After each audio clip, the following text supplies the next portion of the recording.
Well, again, thanks so much, Ann, for joining us on the Michigan Family Wellness Podcast. Whether you're joining us on the podcast or the Facebook Live video, I want to welcome everyone here to our discussion with Ann Margolis. That being said, I want to give everyone some context as well. If you have any questions, please feel free to lob those into the comments below. And while you're at it, tell us who you are, tell us where you're from. That way we can get some good feedback going and we can make this a raw and relevant conversation for you guys, because Ann and I can talk all day long about the things that interest us, but what really makes these powerful is when we hear from you guys. So if you guys have any specific questions, go ahead, throw those in. Even if we don't get to them right here on the live, we'll be able to go back and answer them on the replays and things like that. So thanks again. That being said, and the two things that we always ask on the Michigan Family Wellness Podcast here, and the first one is, what does family look like for you? You mean, what's my family? What does family look like for you? Yes. What? Oh, well, today family could be anything. You know, it's, my family is, I am married with 4 children who are now grown. Is that what you're talking about, my family? Or because there's so many different variations of family that come into the practice. Yeah, so I intentionally, I phrase it that way intentionally because honestly, sometimes people aren't really around, their blood relatives all the time. Family can be the people that you abide with. Family can be the people in your community, the people you spend the most time with, Right. Your close friends. And so again, when we're building a family wellness culture, I always love to ask people what family looks like for them. Right. So, and I'm all about kind of bringing back the village, because so many women today are Yes. alone. It used to be we were in tribal or communal living, and, Yes. and women were, it takes a village to raise a new baby. Everybody knows that, but it Yes. takes a village to raise 2 parents and human beings really to thrive.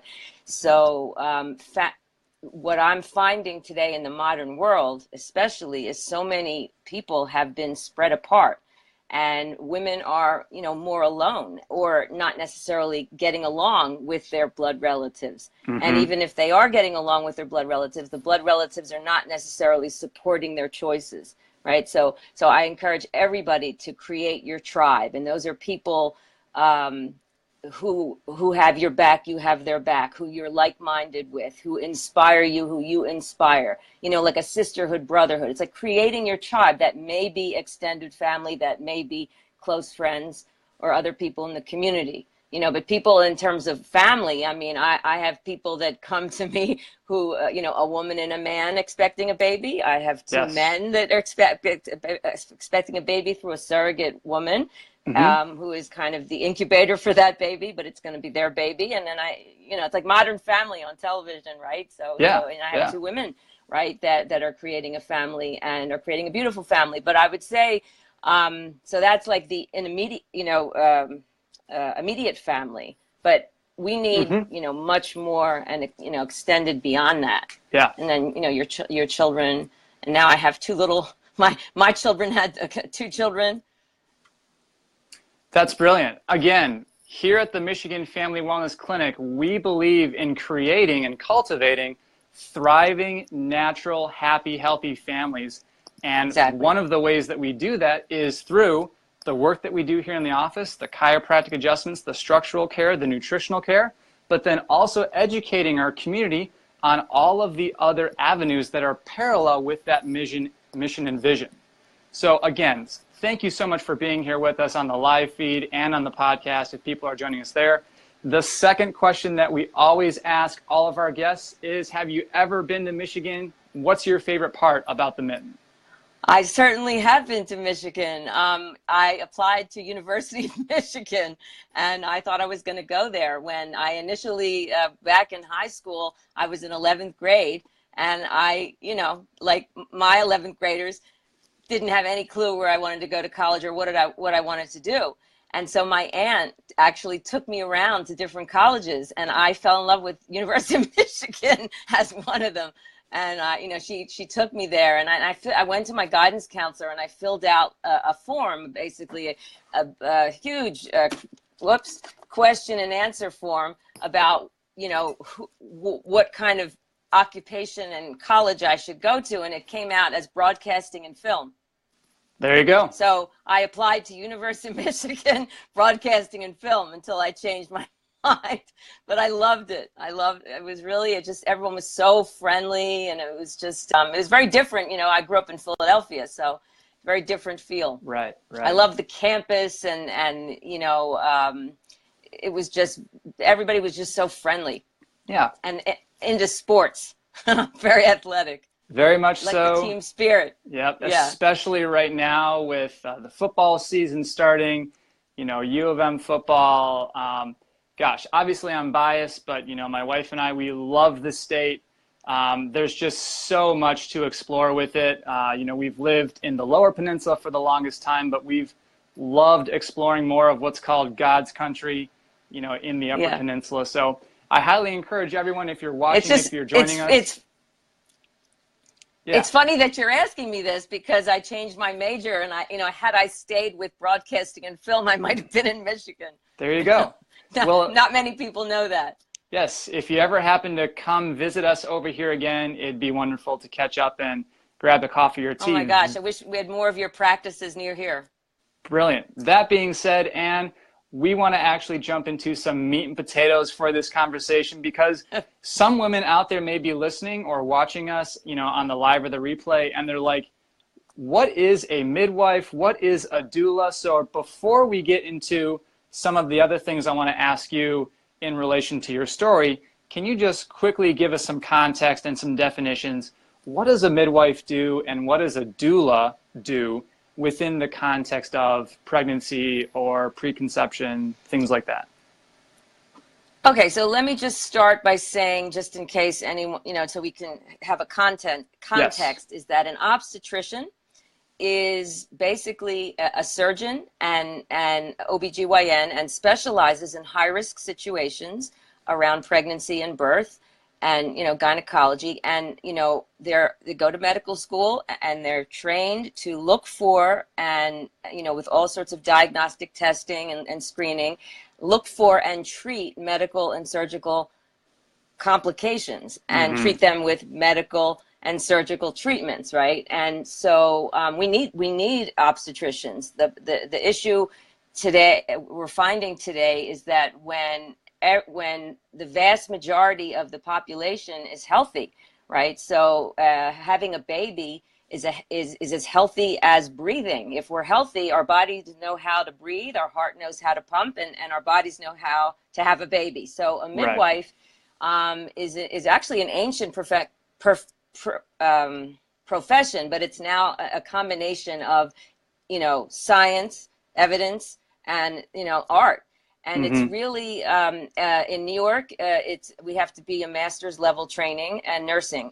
I have a bachelor of nursing and a master's in midwifery. So we have extensive training, you know, in preserving, and the philosophy is birth and pregnancy and women are normal until proven otherwise, as is their baby. Right. We can screen for problems, but we most of the time are holding space for the women and baby to grow and birth. And we can manage, you know, complications and emergencies, and if something is out of our scope, we can certainly refer. And so it's a really brilliant team between a midwife and an obstetrician, because my first job was a doctor midwife team care. The obstetrician just says, call me when we're having a cesarean, call me if you need an insulin to, you know, have somebody who's on insulin, or call me if someone's very high blood pressure. Otherwise, the women benefited from this,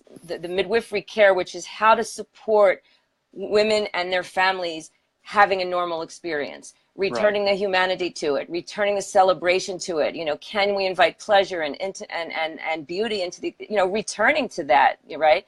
Absolutely. A doula, getting back to the village problem we're having here, is a lot of families don't have a village, is that in throughout the world and throughout history, women have been supporting women in labor, and as new moms. And so it could be sister, mother, mother-in-law, aunts, friends, all the women in the community would come together and help each other. And today, like I said, a lot of women are alone. So a doula is basically someone who takes a weekend or not very a long course. They're not medically trained, but they're serving to mother the mother. And some of them, learn really good, emotional kind of labor support techniques. And, we learn that as well as, in midwifery school. But I love to work with a doula, especially if somebody is alone. They have their partner, but the partner doesn't necessarily know what to do, right? Right. And so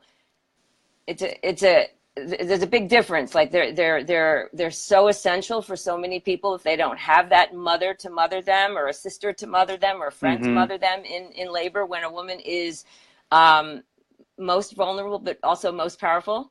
Absolutely. Right? So I love that language you use there. I've never heard it described in that way, or I've never heard it articulated in that way. So you're saying that a doula would almost mother the mother, and I think that's beautiful. I think that's completely exactly what they do. Yeah, that's necessary. So again, kind of a theme as we've said before on the Michigan Family Wellness Podcast is almost a healthcare team. So it's not like chiropractic is always the answer, or acupuncture is always the answer, or massage therapy is always the answer. So in the context of pregnancy, a midwife, a doula, a chiropractor, all of these different professions play a role in cultivating that healthy, happy pregnancy. So thank you for articulating those differences. What I want to ask you about now is, if you don't mind, sharing a little bit of your story. I understand you have quite the story, both with your pregnancy and postpartum. So would you mind sharing that with our audience? You mean how I became a midwife? Yeah, kind of your inspiration to become a midwife, and then I understand, your postpartum experiences and all of that. Sure. Yeah, so my first job as a nurse, actually, when I was in nursing school at University of Pennsylvania, when I did my obstetric rotation, I'm like, that's what I want to do. And we learned all about natural childbirth, and I thought it was beautiful. My first job as a nurse was actually it was very scary. That's where I developed fear of birth, because I was a nurse kind of rescuing a lot of the problems from the interventions that were being done to just normal women walking in labor into the unit. And I saw some of the worst outcomes, and they were really scary. And I saw way more cesareans. I never saw natural birth. I never assisted in a natural birth. And I had to resuscitate a lot of babies. A lot of babies were ending up in the intensive care unit. So I was scared. And when I was 23, I was expecting my first baby. I didn't know about a midwife. We didn't have internet back then.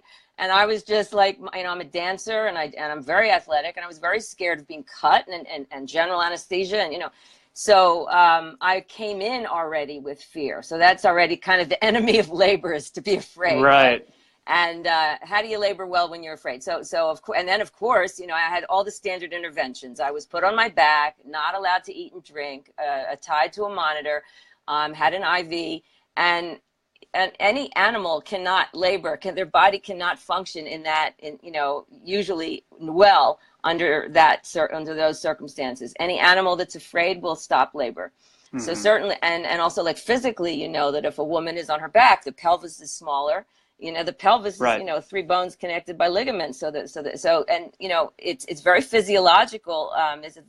The use of gravity in different positions. Now I know to widen the pelvic diameter to help the baby, to help the cervix, the opening of the womb dilate, the baby to be born. But I didn't know that then, right? So I remember the doctor kept coming in because they have a time limit. You have to dilate a centimeter an hour. And he kept sticking his hands up at me, and he's saying, "You're still 4, you're still 4, you're still 4." And he walked out, and I heard him tell my colleague, hang Pitt outside the room.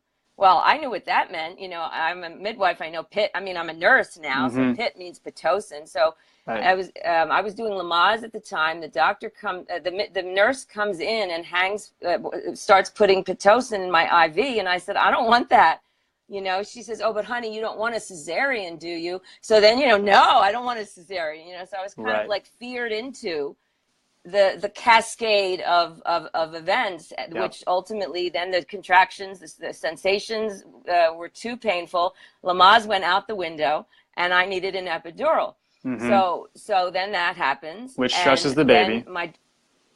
Well, that's exactly what happened. Her heart rate went. My daughter's heart rate had they call severe bradycardia, which is the heart rate went down very low, and they called for a stat emergency section. So here I was, my biggest fear was happening to me, and I'm being wheeled in, and it's this crisis, like on the ER show or something, you know, and I'm being wheeled in.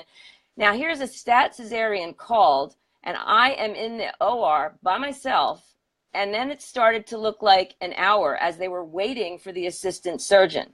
I was alone. Nobody was monitoring my baby. Now I was convinced I was having a damaged or dead baby. So I was in the trauma, and then somehow the epidural relaxed my body, and I started pushing. I got to full dilation, and I started pushing. Gotcha. And I called for help, and the doctor comes running in, get me a vacuum, and it's this whole crisis, and he cuts a big episiotomy, and he suctions her out. Right. And I didn't want to see her. Yeah. I thought I couldn't handle, like she was not alive, and she was fine, like she was breathing. I'm sure she was traumatized too. Yeah. But I was not fine. So that was my first experience of birth. So of course that was, now I know, is birth trauma, and I was afraid to have another baby.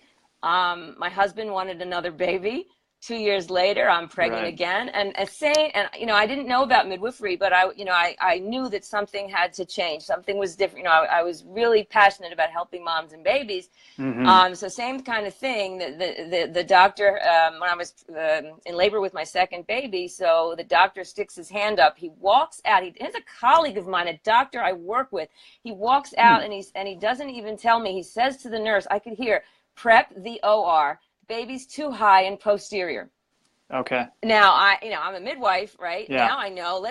A lot of babies who are high and posterior can come down, like get up. Sure. Put you on your hands and knees. You know, Yeah. you can use different positions. Exactly. I've delivered before, so my body knows that. Anyway, so I called him back and I said, please do. I don't care what you need to do. I'm not having a cesarean. My body birthed before. Like, turn her.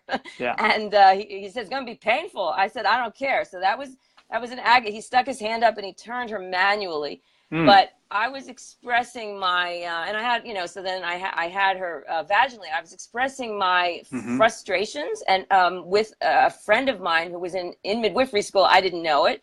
Right. And she's like, why don't, you know, because I was like saying I was having to, I'm not, like, it's just like birth doesn't have to be this crisis, like a fear of a lawsuit, a fear of a disaster, like something is wrong here. And I feel like I'm constantly trying to rescue a lot of the problems from these interventions. And I'm just, you know, so she says, you should be a midwife. And I'm like, what's that? And that's where, you know, so that was 1989. And she started explaining it to me. I went to the library. I'm reading, and it's like, I'm so thirsty. I'm just reading this. And then I applied, and I came home. I absolutely came home when I was in midwifery school, because it returned the humanity and the normalcy to a beauty, and the beauty to and the celebration, and then it became more the norm to see normal, beautiful births and experiences that the mom and the father or the partner were having, and the baby, such a gentle entrance into the world. And a cesarean and medical interventions, which are needed sometimes, became more of the exception, the rare exception. Right. And it totally like flipped it. And I was like, this is me. This is me. But when I got pregnant again with my third in midwifery school. And I of course believe now, you know, in the midwifery model of care, but it wasn't in me. I said to my midwife, this has to work for me to authentically promote it for everybody. And she's, oh, you'll be fine. You'll see. It's so different. And oh my gosh, she was so right. Like, it was the most beautiful, inspiring, ecstatic birth. Yes, challenging, but I was so healing. If I could do it, anyone could do it. Any mom could do it. So now, you know, that was my entry point, and I'm still very passionate about it. Yeah.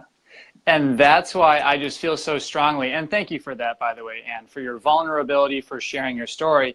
But I just feel so strongly that more women need to hear inspirational messages like this, encouraging messages like this, because there's just so much out there these days that can be applied to wherever that woman's at. We're not saying that, you know, all of the women today should be, you know, giving a home water birth or anything like that, but we're saying there is an alternative to the, you know, let's say you're having a perfectly normal birth, you know, but you're in that hospital setting, and then you're at term and the baby's not coming, and then they start doing the Tosin epidural cycle, and then, like I said, like you were saying, a completely normal birth turns into a stat cesarean section when it's like, whoa, what's going on? What just happened? There's so much that can be done naturally. There's so much that you can do with birth directives. And I just highly encourage you guys to not only check out the numerous online audio library that we've had where we've talked about all of this in detail, but I also wanted to mention I just had a new patient recently with what's called SPD, symphysis pubic dysfunction. You know, Anne mentioned the 3 bones of the pelvis, and this is actually pelvic dysfunction with that pubic symphysis joint, and significant relief from that pain, from that abdominal tenderness, from the pain in between the thighs, from those natural conservative chiropractic adjustments. So again, I can't emphasize enough the importance of the structural care as it relates to chiropractic, as well as working with a trained, certified midwife who really knows what they're doing. And again, to your point, Anne, there's a reason that we have those interventions in place, like you mentioned. Because women and their babies have lost their lives. Let's just be honest. There's a reason that we have those interventions. But if we can avoid all of that, if we can prevent all of that, that's what we're all about here today. In terms of, our country ranks among the lowest, around the bottom, as compared to other industrialized modern countries in terms of losing more moms and babies in childbirth now. And that is because of a lot of these risky interventions applied to healthy women and babies. Mm-hmm. You know, so, and our cesarean section rate is 30% nationally. Where I'm living, it's could be 40, 50%, depending on the hospital. That's unacceptable. Yeah. Right. So yeah, my name of my business is Home Sweet Home Birth, but it's bringing the model of home sweet home, in the freestanding birth center, in the hospital, or in the operating room. Yes. You know, we can restore humanity and beauty and informed choice and dignity to this process. Yep. And furthermore, this goes back to my theory of why women are going to save the world. So if you'll indulge me for a few moments, I talk about this a couple of times on our platform here, but this is really it, Anne. Women are literally going to save the world. You know, men got us into all this trouble, right? And women are going to fix it for us. And the reason why they're going to do that is specifically because, as we've been talking about cesarean sections, when babies are delivered via C-section, you know, they don't get their microbiome. They don't get that privilege. One of many problems, yeah. Yes, the privilege of going down the birth canal to really seed their microbiome. Now, there's so many things you can do. You know, breastfeeding is fantastic, probiotics, prebiotics, all these things for the kids, but... Vaginal swab on the baby. That as well. But as you said, there seems to be this rise of cesarean sections, and I'm not saying there's causation, but there's definitely correlation between the rise, let's do it this way, the rise of the childhood mental cognitive disorders. So again, not saying causation, but certainly correlation. And so that's another thing we look at here at the Family Wellness Clinic is how can we support women and babies in their microbiome for these best outcomes. Because here's the thing, the insulin levels from the mother are transferred to the baby. So if we want to reverse the trends of skyrocketing metabolic... As are the stress hormones. Yep, exactly. We get all of that from our mother. So that's why women specifically are going to save the world, because there's so much we can do in terms of lifestyle and prevention, but we have to apply that to the young women who really aren't even pregnant yet, so that they transfer good genetic information to their kids. Now, yes, epigenetics and all that conversation, yes. But the insulin levels of the baby, you know, we get those from our mothers. So we have to educate these women about how to live healthy and thriving lives. That's wonderful. Yeah. Yeah, I mean, in addition to that, I mean, I think changing hospitals and changing doctors and nurses in hospital institutions, that's hard.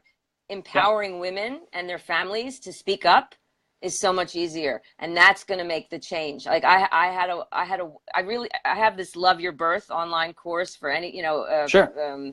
it kind of brings women, as I bring women through my practice, through the pregnancy and birth, postpartum, to have the most healthiest mind, body, heart, and spirit experience as possible, and to love it and embrace it, no matter how it unfolds.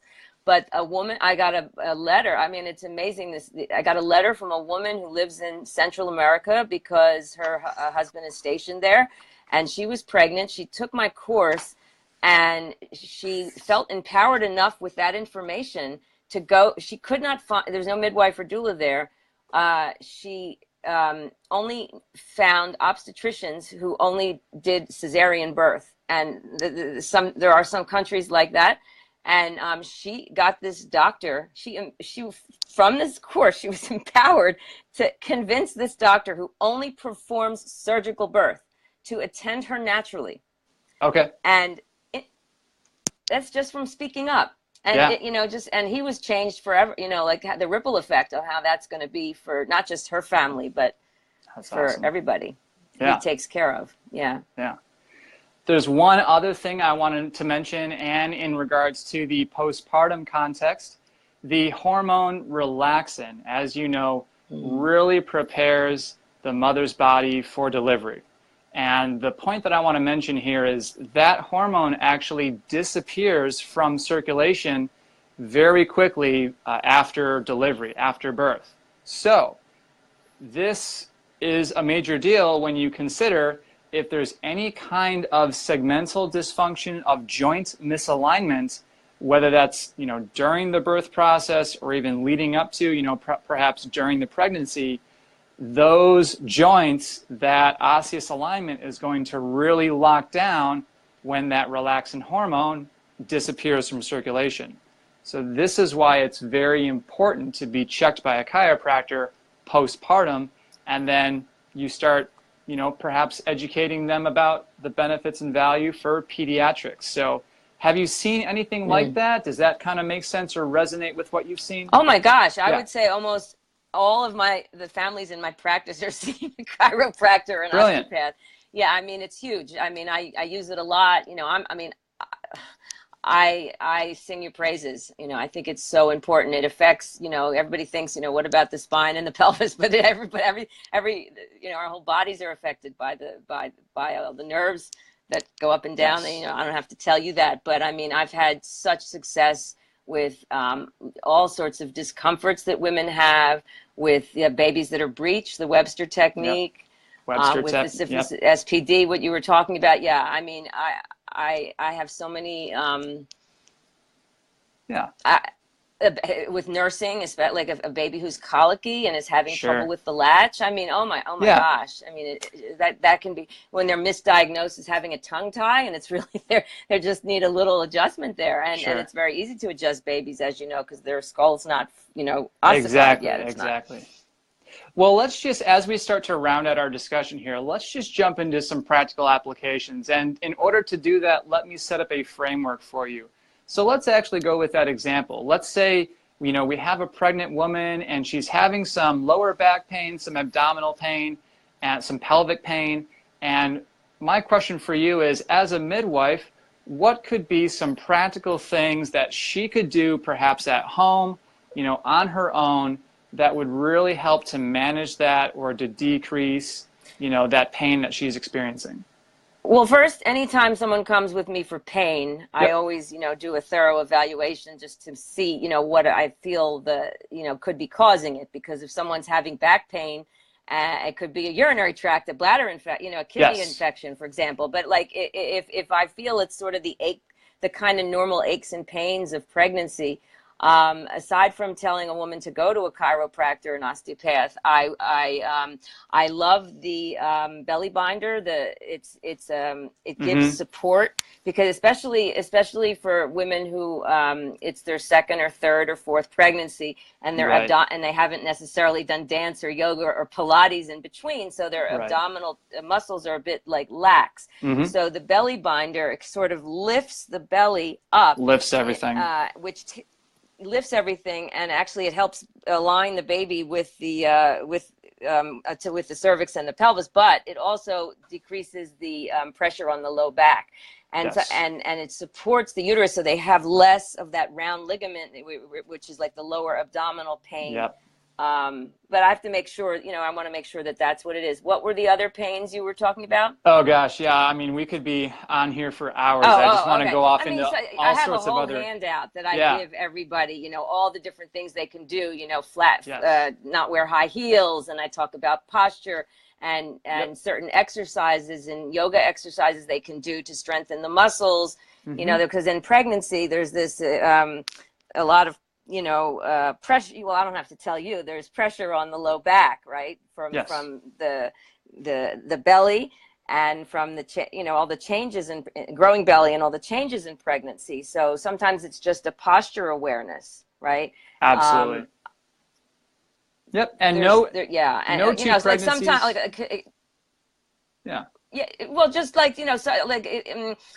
sometimes a massage, it could be, everybody's different. Like some people benefit from a homeopathic remedy, for example, but usually I really think that it's supporting chiropractic care and muscle sort of, massage and different,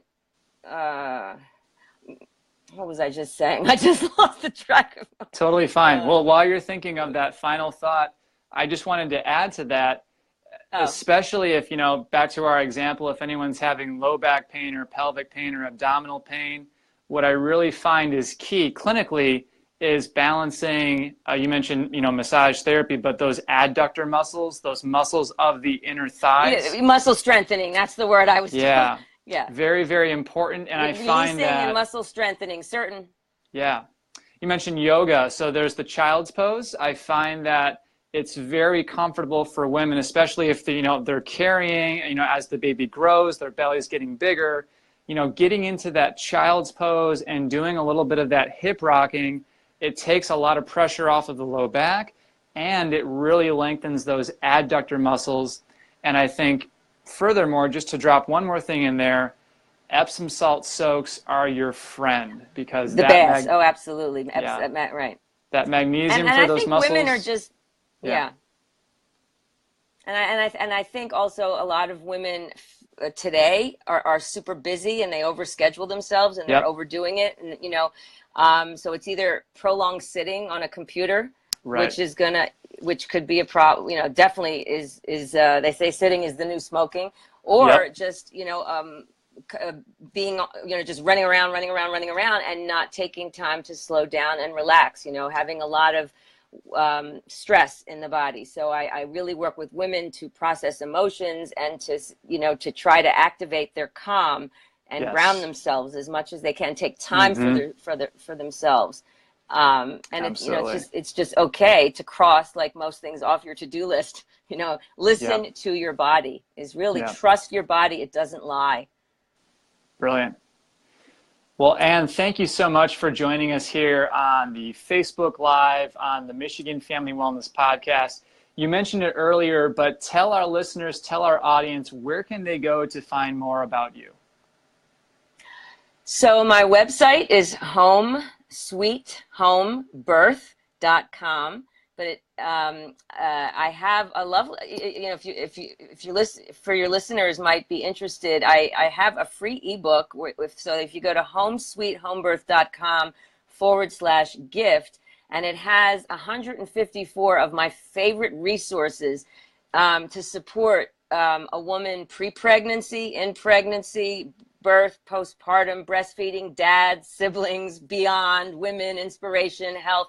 Yeah, but really a holistic lifestyle, how to embrace a holistic lifestyle, and, you know, positive, empowering birth stories and books and movies and supplies. So you know, you can just go down the list and see what speaks to you. But these are like my favorite that I've used for 22 years. And they just keeps growing as the newer books come out. But some movies are just so classic, you know, they're still there. Well, again, we're all about creating and cultivating and supporting the women in our lives, specifically during pregnancy, because that leads to the cultivation of thriving families. And that's what we're all about here at the Family Wellness Clinic. I want to thank you so much, Ann, for joining us today. And I want to remind everyone, we're going to have a podcast episode with Ann, and we're going to have a dedicated webpage at MichiganFamilyWellness.com with all of the resources and the links that we've mentioned here so far today. Thanks so much, Ann. Thank you. Awesome. Pleasure. Have a good day. We'll talk to you soon. Is that okay?